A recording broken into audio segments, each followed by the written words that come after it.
social media feeds to get rid of images and messages of support for Mark Robinson. He is, of course, the Republican gubernatorial candidate in North Carolina who is at the center of a black Nazi porn scandal. Well, this comes as conservatives at the National Review are slamming MAGA for choosing toxic and fringe candidates who are costing the party elections. Joining us in our fifth seat tonight is Bishop William Barber, who's a Carolina native and a professor and director of the Center for Public Theology and Public Policy at Yale University. Reverend Barber, thank you for joining us. It's good to see you here in New York. I wonder, this race, even though all this stuff has come out about Mark Robinson, it's virtually unchanged. It's a 10-point spread, but that means about 37% of North Carolinians are totally fine with Mark Robinson being the governor of their state. Does that surprise you? Not really, because he was already toxic before the latest things came out. It's almost as though folk are saying, as long as you don't do it on a nude porn site, it's okay. I mean, you think about this guy was saying that Jesus was an endorser basically of his campaign, that Jesus was, the first tenet of Jesus was freedom, and the first tenet of Jesus was love, and how you treat the poor and how you treat the least of these. He's anti-immigrant. Jesus was pro-immigrant, and he claims to be a person of faith. He talks about some people needing to be killed. And if you go look at that tape, it's interesting. Before he even talked about some people needing to be killed, the pastor of that church said that Biden was being led by the devil, and he agreed with it. This was before. The point about being killed was just before the assassination attempt on President Trump. And he tried to say later that he wasn't really talking about political violence, he was talking about on the battlefield. But if you listen, as I've done over and over to the whole thing, you can't disseminate that. So here we have this candidate, and he's been attacking everybody. And now what it looks like is he was attacking himself. That's the strange psychological problem. I'm a pastor, so I don't beat up on people when they have hard times. I don't rejoice in the downfall of people I disagree with. But it seems like he's attacking himself, because he's been attacking gay people, he's been attacking lesbians, he's been attacking trans people. Now this report comes out and says he's on these news sites. Well, I mean, porn sites, not news sites. Yeah. But the National Review's point, they're saying the Republican Party, beginning with its voters, needs to recognize that choosing candidates based on their offensiveness and fringy vibes is a formula for futility. Chalk up the North Carolina governorship as another office lost for the GOP by forfeit. Do you agree with that? Oh, yeah, we've definitely nominated some candidates that were of poor quality. Now, this cycle, I think if you look at it in total, it's not been as bad. Robinson's obviously at the top of that list right now.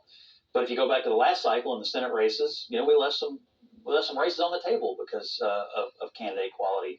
It's really a question of, what do you believe the purpose of a political party is? To win elections? Or to grind axes, or to win cultural battles? I'm of the old school. I think there exists to win elections. So you should nominate the people who can best win elections. But this is not new for Republicans. Ronald Reagan went to Philadelphia, Mississippi, when he opened his campaign, where he knew Swanachayla Goodman had died, and talked about how he saw big black bucks buying stakes in the line and using welfare money. George Bush used Willie Horton. This business of positive polarization is a playbook straight out of the Southern strategy.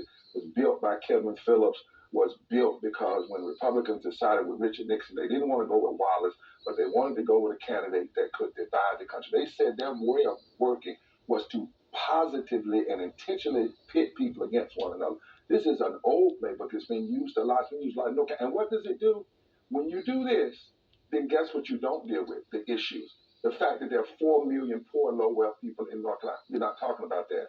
Not talking about the over 1 million people who are still uninsured. We're not talking, over 1 million people, 1.8 million, who make less than a living wage, and we haven't raised the minimum wage since 2009. We're not talking about 300,000 people that just lost their health care because we didn't carry over from medical expansion during COVID. So this is a design play.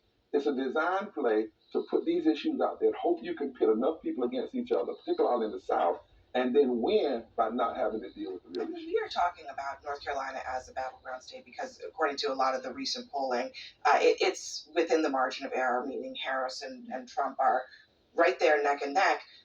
But that is in spite of the fact that the governor's race is a 10-point spread. So, what is driving that? And do you really think, Keith, that Harris can actually make the state be in play, given all the dynamics that the Reverend just talked about? I think the Reverend would agree the state is in play, right? It's very much in play right now. Am I right? I think it's very much in play, and I think, in fact, Obama in 2008 only won 33 counties. But you got to look at where he won. He went out west. He won 2 counties out west. He went to the east and won 8 or 9 counties, Pass, Protect, Wilson, Wayne. He talked to particularly to poor and low wage folks. That's the key. There are 1 million poor and low wage folks. Let me show you this then, because this was really interesting. We were looking at the New York Times polls. This is Mark Robinson, his performance among this demographic, white, non-college educated North Carolina voters. It's the only demographic where he is over 50%. What does that tell you, right? Yeah. What does that tell you? It tells me a lot. I mean, Mark Robinson is a self-hating black man. And the reason why white people and white Republicans like him is because he's a self-hating black man. He's exactly the type of black person that Republicans like. A black person who hates black people. A black person who calls himself a Nazi. A black person who says he wants to join the KKK. A black person who says he wants to bring back slavery. That's the type of Republican that white people like to be a black person to represent them. And that says everything about what today's Republican Party is, but it also says about, as Reverend Barber was saying, where the party has been going for the past 60 years since the beginning of the Southern strategy. The party has devolved far away from the party of Lincoln. That doesn't exist anymore. We know that since 1964, after Lyndon Johnson signed the Civil Rights Act, that no Democratic candidate for president has ever won the white vote. So when you translate that to what's happening in North Carolina, it's a matter of getting those people, as Reverend Barber was saying, who are black or white or Latino or whatever, whoever they are, who are poor, who are not being represented, to talk to them and talk to their issues and not fall for the distraction, because they want us to be talking about all these side issues instead of talking about jobs and healthcare and education and housing and things that people are actually concerned about. That's what Donald Trump is doing that, and that's why he's getting. Donald Trump is talking about that. He's doubling his support in the black community. He got 8% in 20. You got 8% in 2020. Wait. Hang on, Keith. Let me. Hang on. He got 8% in 2020. He's 16-17% now. He's seen a 10% increase in the Hispanic vote because people know they're better off. Wait, Let me let Keith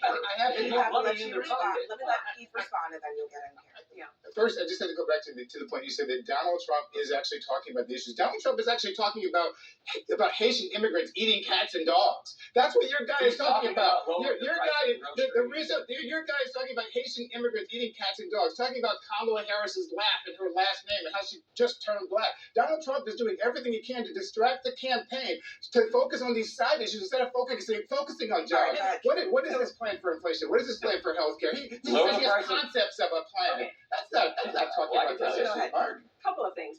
Number one, I agree with everything that Keith said, and it's worse than that though when we talk about Springfield, because that's actually not a conversation about immigration. It is about distraction. Exactly what Bishop Barber was saying. You now have children on our own air, little children who were actually born in this country, who are being teased, talking about being terrified. One little girl said, "I'm terrified, but I pray that I believe my daddy will keep me safe." That is what Donald Trump's lies are doing, and I've heard you repeat those lies on television when it comes to North Carolina. And that's just spreading the hate and disinformation. Bishop Barber is exactly correct, having worked on the 2022 Senate race there. What Obama was able to do in 2012, that was the strategy. It is about getting out of the areas that we typically see candidates go to and talking to people in the more rural areas. And when you fail to, and the voters are there if you talk to them. That is my question then for you, Bishop Barber. Is Harris doing what you think she needs to do to win the state? We won same-day registration and early voting in 2008. That was the petition. Obama lost the election. They won during the early voting. But listen, I don't think either candidate is doing as they should. I think Donald Trump is worse because he was president. He gave tax cuts to billionaires and millionaires, but he did not raise the minimum wage. We have not raised the minimum wage since 2009.